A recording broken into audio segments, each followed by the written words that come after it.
I yelled at my boyfriend for letting his crazy pregnant ex-GF sleep at our place in our bed, and I don't know what to do. Hello everyone, I'm 19 female and I'm very lost at what to do. My boyfriend who's 23 male found out he has a baby on the way by his baby mama texting him a couple days ago and didn't tell me right then and there. He also called her his crazy ex because she was very abusive towards him. Let me give you a story on how this all happened. Yesterday morning I woke up to a text from my boyfriend telling me that his crazy ex-girlfriend texted him on another number saying that she was pregnant with his child and she's due in 4 months. I was shocked and taken back by the message since I had just woken up from the best sleep ever. I was honestly kinda upset, but I didn't freak out. I decided that it was going to be better to think this through now than do it later. I sat and waited patiently for him to come home and I talked to him.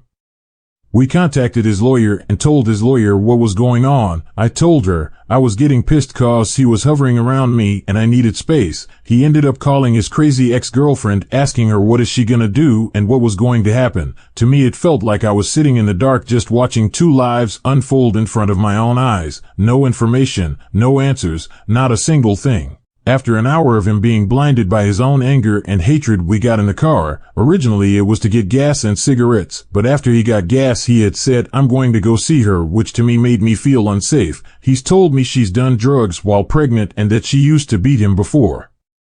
I'm not a person who is good with confrontation, but when I've had enough, I mean I've had enough.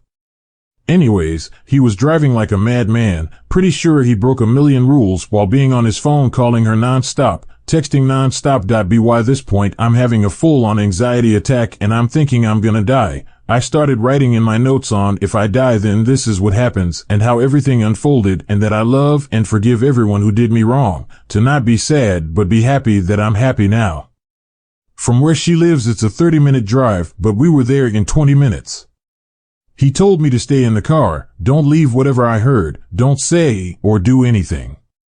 That day I spent 5 hours in the car having a literal panic attack. My hands were tingling, heart was hurting, I had palpitations, I couldn't breathe, I was crying and shaking, the back of my head was on fire. I thought I was for sure dead, so I just accepted my fate basically and said goodbye.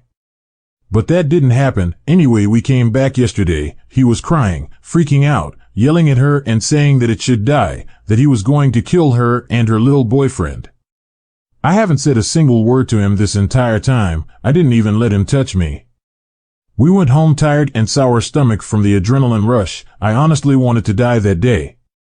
I woke up this morning to him kissing me on my cheek and saying I love you. I fell back to sleep only to wake up feeling like complete crap and numb. I decided to ask my family to come pick me up and I told my grandma on the way to her house. My cousin was also in the car when I said what was going on. I later told my aunt, who I cried with about it for a long time because I was scared, only to find a text from my boyfriend saying he got counseling her, him and the baby. I felt so left out in the cold. I was pissed, but I didn't want to say anything, so I stayed quiet.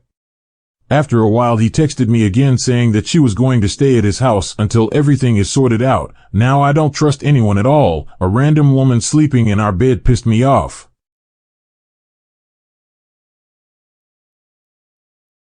I finally had enough and snapped. I told him I'm moving out and I didn't care what he felt. We got into a huge argument and it lasted for an hour. I told him that he didn't even know if it was his, so why is he giving her the time and day? I ended up packing my shit and leaving. He later came to my house and talked about it. I'm lost. What do I do?